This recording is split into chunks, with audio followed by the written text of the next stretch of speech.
everyone, my name is Terry from ApplianceSparesAreUs.com. On my previous video I explained to you why your tumble dryer will be making a loud buzzing noise when you press the start button. On this occasion I want to show you a different buzzing noise that you might hear once you start your tumble dryer.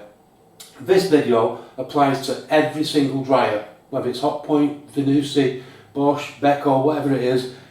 It applies to all dryers. So if you hear this kind of a buzzing noise, then your capacitor is faulty. So we need to have a look at that and show you how to do it. Like I said, every dryer will be the same, although they are put together differently and they will be in different places. So we'll go through it as we go along. So let's get started.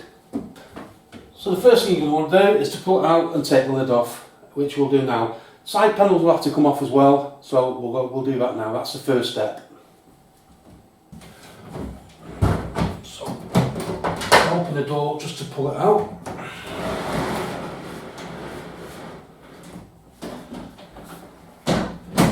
First thing you've got to do, always remember, unplug the appliance. Don't just switch off at the wall, unplug it. So we'll start by taking the lid off. It's just 2 screws, one at each side.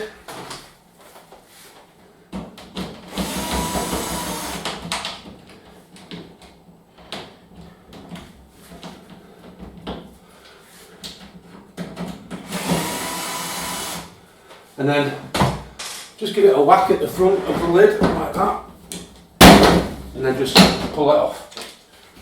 So that's the lid off.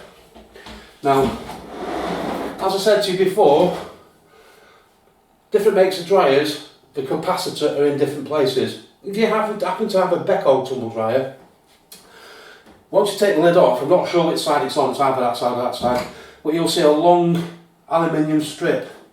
Your capacitor will be behind there. So if you've got a Beko, you need to take this side, obviously the side panel off.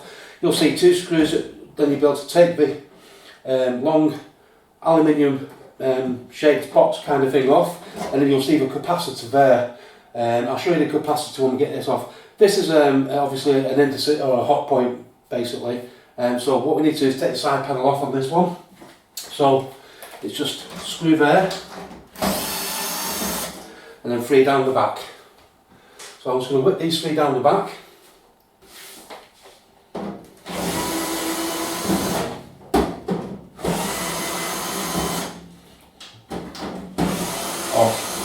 Or 4 I should say.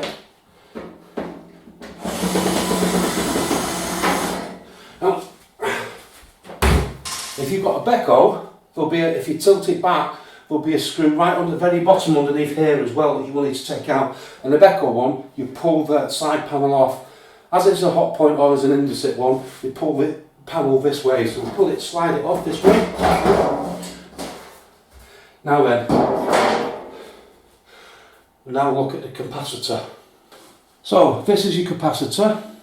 As you can see, there's 2 posts, one on each side, wires on one side, wires on the other. If you want to take a picture of where these wires go, it might be an idea. But basically, they're piggybacked, and also you do not want to touch these wires just yet, because it can hold the charge and it will throw you across the kitchen. So you need to be careful. So what I do is just take this one first, just ease it off,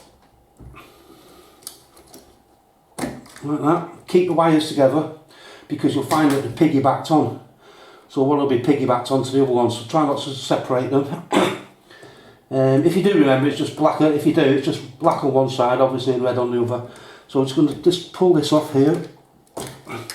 And what you want to do is, it might still have a charge in it, and it might not. If it has, you'll hear a bang. You need to touch the 2 posts together, but make sure it's well insulated before you do that. So if you touch them 2 posts together, if you hear a bang, then it's released the charge. As it happens, this one's got no charge because it's actually gone. So this is your capacitor. So all you do is you unscrew it from there.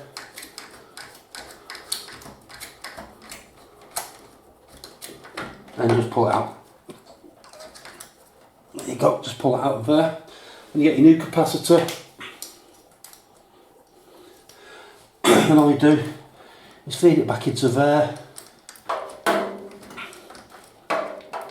You can cut that if you need to, put a new strap on it, doesn't really matter. Which I think I might just do. I might just leave that and put a new strap on it. So all you do is find your hole, which is there, screw it back in, like that, and then just put your wires on. Just remember, red to one side, black to the other. So I'll put the red ones on there.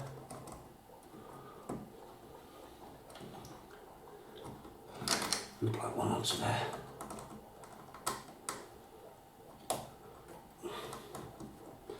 So that's it. You've just fitted a new capacitor. Now all you've got to do is to put it back together. On the Indesit and Hotpoint dryers, you'll see these lugs here. That's because on the bottom of the panel, you'll see it's got slots here, holes. These holes go into them and it pushes forward. So when you put it back, line it up with your holes, like that, and then just push it forward. And then just put your screws back in, which we'll do now. So we're going to start by putting these three in the back. Now sometimes you might have to just move the panel around just to line it up. It might be handy if you've got a magnetic screwdriver as well. So just line the hole up and screw it back in.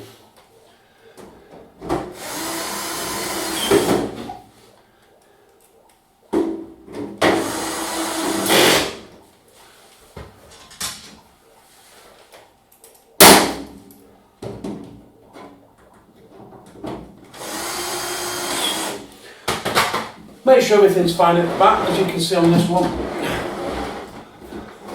This pipe's come off, and all it does is go into this hole here. So I'll just push that back onto the pipe, make sure that's all fine, and all pipes will come off. Put that one back in there. And then you can put the lid back on.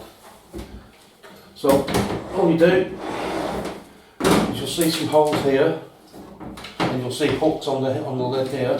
So you just line them up to them holes and then just push it forward and put your two screws back in.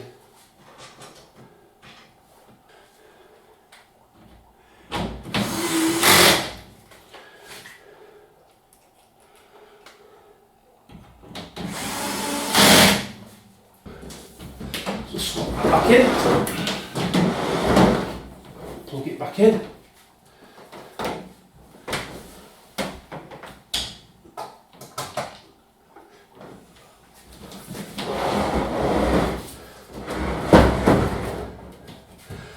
And test it. So there you go. That's how you fit a capacitor to an Indesit or a Hotpoint tumble dryer. Obviously, different dryers are put together differently, but it's the same thing. If you hear this buzzing, then you'll know that it's a capacitor. So I hope this video's helped you to save some money. To keep this channel running, if you wouldn't mind, please clicking on subscribe. There's a lot more videos to come. I have been an engineer for 30 years, got a lot of knowledge that I want to share with you guys. So thanks for watching and bye.